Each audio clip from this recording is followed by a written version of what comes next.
At first, I would like to share the words of Shinran Shonin from Tangisho, a record in lament of divergences compiled by his disciple Yuyen. And this is on page 679 of collected works of Shinran. And please join me in Gassho. Please put your palms together. When I consider deeply the vow of Amida, which arose from 5 kalpas of profound thought, I realized that it was entirely for the sake of myself alone. Then, how I am filled with gratitude for the primal vow, in which Amida resolved to save me, though I am burdened with such heavy karma. Namo Amida Butsu. Namo Amida Butsu. Namo Amida Butsu. Nammanda Butsu. Nammanda. Good morning, everyone.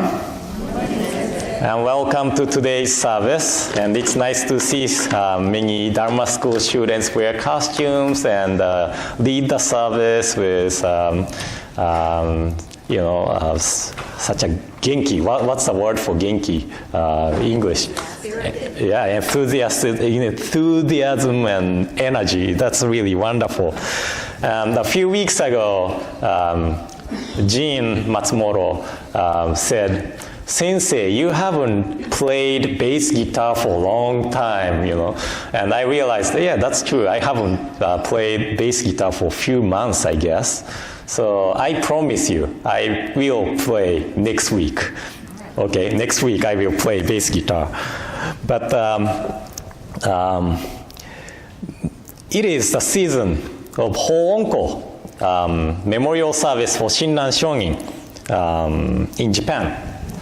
And most of the temples observe Ho-Onko around November, so that the members of the smaller temple or each temples in each prefecture are able to attend Nishi Hongwanji, head temple's Ho-Onko in January. And I see many pictures of people in Japan posting on Facebook how the Ho-Onko service was. And one of my friends, he's a layperson who visits many temples and travel all over Japan just to listen to the Dharma talks. And he always posts pictures and comments regarding how wonderful the Dharma talk was. But one day, he didn't post any pictures, and he was just saying, "I don't want to comment to something, today's Dharma talk. I'm not going to temple to listen to something like comedians talk. I am there to listen to the Dharma." That was his comment. And it seems like the minister who gave the talk focused too much on making jokes and make people laugh and did not talk much about the Dharma. And his comment made me think, of course it is nice to make people laugh, to bring people's attention. But ministers' focus should not be there. We give talk not to make people laugh, but to share the Dharma and make people think. And if there are people who just wants to laugh, it's better to go see the comedian show at the theater. If people wants to listen to the Dharma, then better come to the temple. So Dharma talk is called Dharma talk because it is about the Dharma. And for Jodo Shinshu, it is about the Dharma of the primal vow of Amida Buddha, which is established for me who are burdened with heavy karma of attaching to self-centered viewpoints or ideas. So I try to talk about it every Sunday. But since I give talks almost every Sunday, sometimes I want to go sidetrack, off the track. So today's talk is not the center of Jodo Shinshu Dharma. I'm going sidetrack. And probably my talk will be a little bit philosophical. So I hope I don't make you sleepy or maybe you are sleepy anyway, but you can sleep, if you want to sleep, that's okay. And there are TV programs in Japan which introduce world's famous books of any kind in 4 episodes of 25 minutes show. So they are introducing a book in 100 minutes. And most of the time it is philosophy related. And this time the TV program is introducing an inquiry into good by Kitaro Nishida. And Kitaro Nishida is one of the most famous Japanese philosophers. He was born in Ishikawa Prefecture in 1870. And Ishikawa is a prefecture I grew up. And there were so many deep thinkers appeared one after another from Ishikawa Prefecture, such as D.T. Suzuki, you know D.T. Suzuki, and Kitaro Nishida, and Sakutaro Fujioka.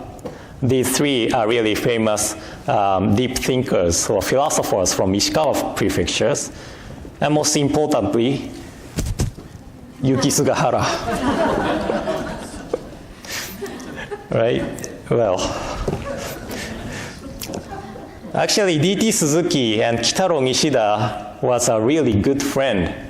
And Nishida began practice of Zen by the introduction or recommendation by D.T. Suzuki. And an inquiry into the good is the thesis written by Nishida, and it begins with talking about pure experience. Pure experience. It's difficult things to talk about, but simply saying pure experience is the experience which have not judged, valued, and calculated by our own consciousness. The TV program was using apple as an example.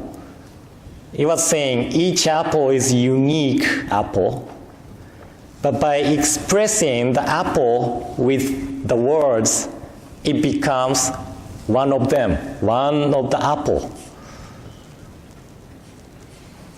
I don't know if it makes sense. But more simply, pure experience is like the water before it becomes coffee. Coffee is a result of water going through the filter filled with coffee. So pure experience is the experience before we assert our calculation and judgment. That is pure experience. And I always thought Nishida's philosophy is similar to that of representation-only theory of Mahayana Buddhism. And in the preface of An Inquiry into the Good, Nishida says interesting thing. He said, there are no experiences because of individuals, but there are individuals because of experiences. There are no experiences because of individuals, but there are individuals because of experiences. So experiences are the fundamental modern individual differentiation. This idea allows us to escape from solipsism. This sounds just like representation-only theory. And the word solipsism, okay, I hope I'm pronouncing right. S-O-L-I-P-S-I-S-M, solipsism. Okay? This is the idea that only one's mind is sure to exist. So any other existence, knowledge, and perception outside of one's mind is unsure or doubt to exist. This is solipsism. And this can be a little scary idea because the others don't exist and they are just the products of one's mind too, according to solipsism. It could be used as a reason of offending or attacking someone else because they are just the products of one's mind and they don't actually exist. And there were misunderstanding that representation-only theory is solipsism at the time of Vasubandhu, one of the Pure Land masters, and the person who perfected the representation-only theory. And representation-only theory insists that everything is just a representation of one's mind. So all of you, this podium, this temple, and anything outside of myself is the representation of my mind. So the other thinkers criticized representation-only theory as solipsism and questioned Vasubandhu. If there's only one's mind exists, how killing exists, how the teachers who guide you or who guides people exist. Then Vasubandhu refutes as there exists the working of the other's mind, and both are affecting each other's mind. So this is really important that Vasubandhu mentions the working of the other's mind. Solipsism doubts the existence of the others, but representation only is saying that there are others working of mind. So representation only theory is not saying that there only exists one's mind, but the other's mind is also existing, right? And Professor Koichi Yokoyama, a scholar of representation only theory, he said, one individual, one universe. One individual, one universe. So representation only theory, excuse me, does not deny the existence of the others, but it denies the existence of the others as we think. And each individuals have own world, own universe outside of the self. And based on the experiences of each individuals, we are creating the world, universe outside of the self.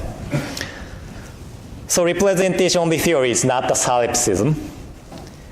And please remember Nishida's saying, there are not experiences because of the individuals, but there are individuals because of the experiences. It is not that the individuals exist first and there are experiences, but the experiences exist first and then there are individuals. Okay? So this is similar idea to the idea of representation only theory called alaya consciousness. Alaya consciousness. Alaya consciousness stores the impression and experiences of the past as seeds. And in accordance with the impression and experiences, we sense this world outside of the self. So each individual's experience stored in alaya consciousness creates the world outside of the self. And you know Thich Nhat Hanh.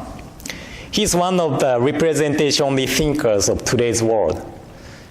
He's known as Vietnamese Zen monk, but his basis of understanding of Buddhism is representation-only theory. And he studied Vasubandhu's 20 verses and 30 verses on representation only when he was a novice monk. And he wrote a book in 1989 titled Transformation at the Base. He revised the book and republished a book titled Understanding Our Mind in 2006. And if you are interested in representation-only theory, I think Thich Nhat Hanh's book is easy to read, so I recommend you to read Thich Nhat Hanh's book to understand representation-only theory. But what I want to say is that the basis of our perception is the impressions and the experiences stored in each individual's alaya consciousness. So depends on what kind of impressions and experiences we store in alaya. The world we sense would be different thing. And Thich Nhat Hanh, in his book, he suggested to water the seeds of awakening.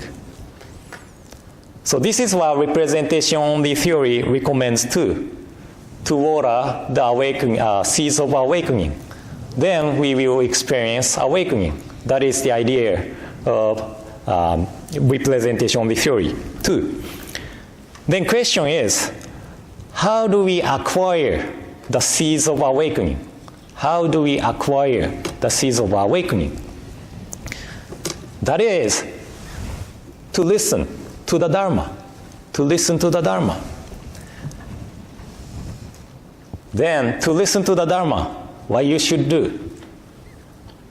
You gotta come to the temple, right? That is why ministers cannot focus only on making jokes.